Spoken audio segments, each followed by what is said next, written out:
आप सबको राधे राधे। आज हम यहाँ हनुमान जी के एक बहुत ही रोचक प्रसंग के बारे में बात करेंगे। बहुत समय पहले की बात है, त्रेता युग के बाद भी हनुमान जी पृथ्वी पर रहकर अपने भक्तों की रक्षा करते थे। वे जहाँ जहाँ भी राम नाम का कीर्तन सुनते, वहाँ अदृश्य रूप में पहुँच जाते और भक्तों पर कृपा बरसाते। उसी समय शनिदेव के प्रभाव से तीनों लोग भयभीत रहते थे। उनकी दृष्टि जिस पर पड़ती, उसके जीवन में कठिन परीक्षाएं शुरू हो जाती। राजा हो या साधारण व्यक्ति, सभी शनिदेव के प्रकोप से डरते थे। धीरे धीरे शनिदेव को अपनी शक्ति पर गर्व होने लगा।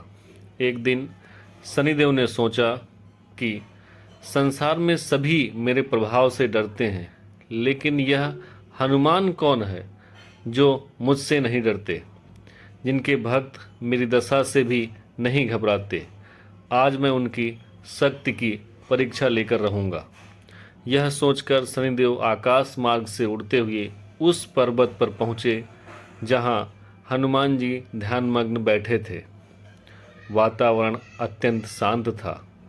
मंद मंद वायु बह रही थी। पक्षियों का मधुर स्वर गूंज रहा था। हनुमान जी अपनी आंखें बंद किए प्रभु राम का नाम जप रहे थे। उनके शरीर से दिव्य तेज निकल रहा था। शनिदेव ने वहां पहुंचकर ऊंचे स्वर में कहा, हनुमान, क्या तुम जानते हो मैं कौन हूँ? हनुमान जी ने धीरे से आंखें खोली और शांत स्वर में बोले, जी, आप सूर्यपुत्र शनिदेव हैं। आपका स्वागत है। कहिए, किस कारण पधारे हैं? शनिदेव बोले, मैं आज तुम्हारे ऊपर अपनी 7.5 का प्रभाव डालने आया हूँ। संसार में कोई भी मेरी दृष्टि से नहीं बच सकता।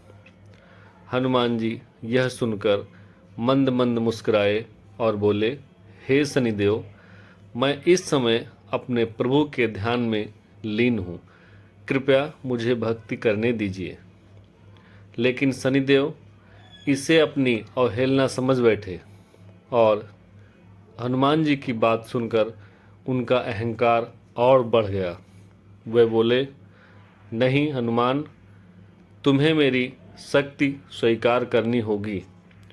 हनुमान जी ने फिर विनम्रता से उन्हें समझाया, अहंकार किसी का भी कल्याण नहीं करता।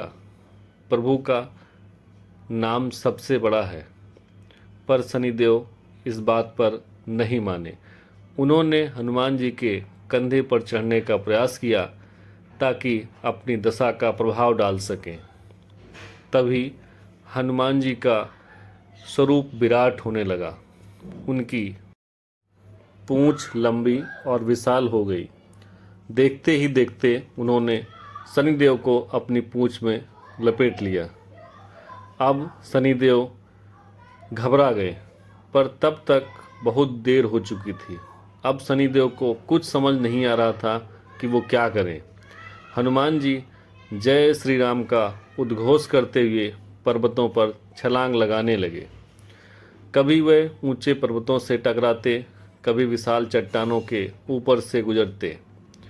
शनिदेव हनुमान जी की पूंछ में बंधे हुए बार बार पत्थरों से टकरा रहे थे। शनिदेव के शरीर में अब भयंकर पीड़ा होने लगी। वे दर्द से बिल्कुल कराह रहे थे। शनिदेव दर्द से चिल्लाए, हे पवन पुत्र, मुझे क्षमा कर दीजिए।